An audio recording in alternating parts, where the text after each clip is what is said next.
Soki ozokende esika tambolaka na ba identité bakuti maman oyo bokomona akufi na hotel esami na quartier Mbanzalemba kasi mutu bakendaki na ya tout la mwisi ya zaza. Commentaire ya Pegin Sasa. Ko présenter identité na hotel est très important. Tala likam oyo ekomeli na hotel Porte Noire na quartier Mbanzalemba na commune ya Lemba. Mama oyo boza komona ayaki na mobali na ye l'herbe koti na hotel. Tangu balingi babima na tongo bakolo hotel baye kobeta porte moto azofongola te.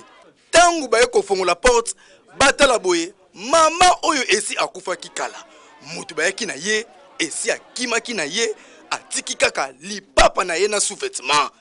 Kasi la police eyaki kosala musala na yango na présence ya procureur MM. Après bazui ebembe destination morgue hôpital général ex mama yemo.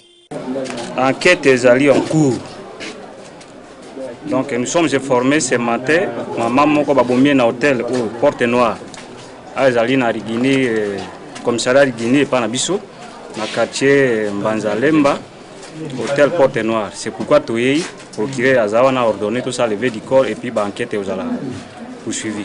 Na kosenga na bandi ko so hôtelier ba via kan entrée comme sortie ya bateau.